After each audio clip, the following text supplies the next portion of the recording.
So where we're at now with the campaign, we've tried a lot over the last year. I think initially we were kind of at a place where we had both smart campaigns within each channel and smart extensions of TV, but we weren't necessarily trying to really play off of the interplay between marketing channels.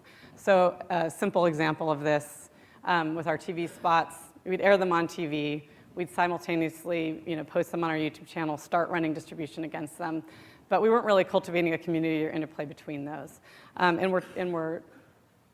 Our next stage is really trying to change this, beginning with the campaign that we just launched last week. So I don't know if any of you seen our latest TV spot, Los Links, has subtitles?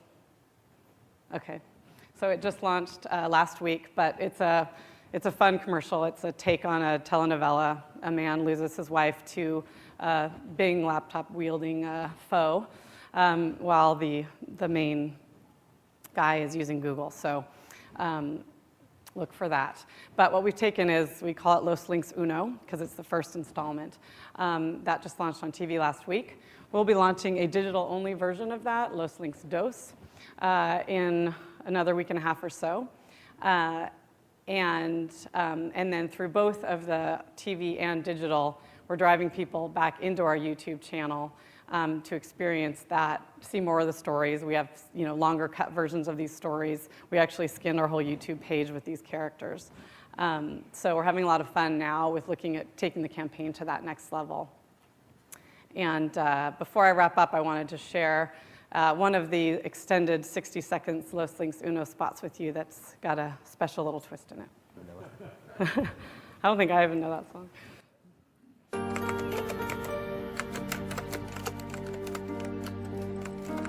Nunca me llevas a ningún lado. Ya lo sé. Estoy intentando. Pero los links.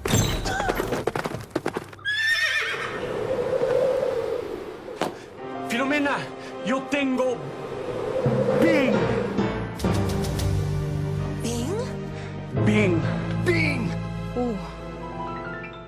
La Tencom PCMO conferencia, que está cerca. Vamos. Shh. No. Filomena. Juan Carlos, adiós. No, no me dejes, por favor. Los links.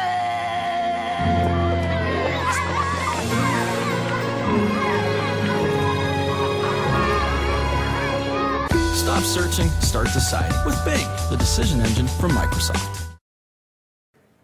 We had a lot of fun cutting that in, and I was actually able to participate in that shoot, which was very entertaining.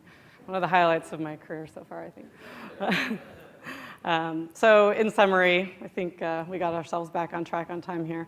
A few takeaways that I would encourage all of you to think about. So, one is just take risks, challenge your teams and your agencies to experiment. And I think hand in hand with that goes implementing really robust measurement plans so that you can really understand deeply the value and compare programs against each other. In the digital space, we actually started this fiscal year with a fairly DR-oriented mindset and set of goals, but we've over time, over this year, as we've experimented, been able to prove the value of digital in building brand through video, through high impact, through these custom units, and so we're getting increasing amounts of funding in that area, and it's largely due to the fact that we experimented and the fact that we implemented robust measurements. And the only other takeaway I would say, we've tried to really look at our agencies and our internal teams as one large V team. So we meet with every single agency partner that we work with, as well as the discipline leads of all of our businesses every 2 weeks to look at our results, talk about those results. And that's aside from all of the working sessions as far as actually like figuring out the creative work and the media planning. And we've had a lot of success by both looking at our agencies as extended versions of our team, but also through seeing and helping to cultivate strong relationships amongst our agencies.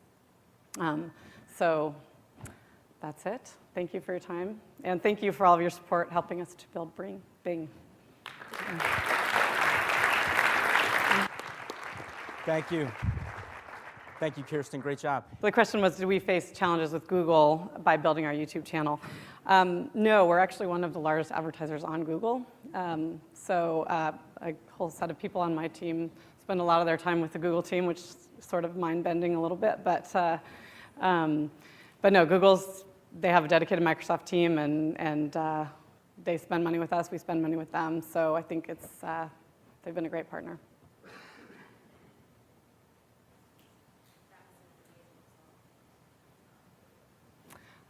So the question was, just in some of the ideas shown here were non-traditional, and did we face opposition? That's a great question. I think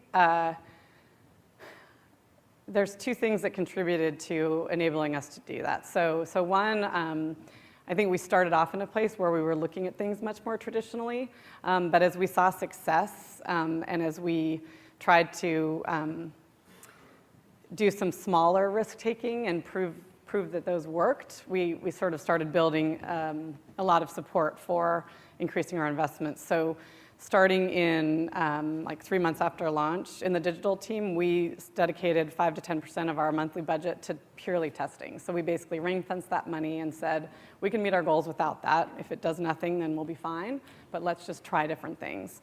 And then as we started seeing that build, we've kind of gone bigger and bigger every quarter with that. But also our executive team and management team, I would say I'm very fortunate, and that this team is all about doing things differently and breaking the mold. And obviously, if it doesn't work, then we're going to stop doing that. But I think we've had enough success with, I would say, almost probably the best success from some of the things that are non-traditional. So it's created a very supportive environment for that. Awesome. Thank you very much, Kirsten. Great job. Thanks. That was awesome. Thank you.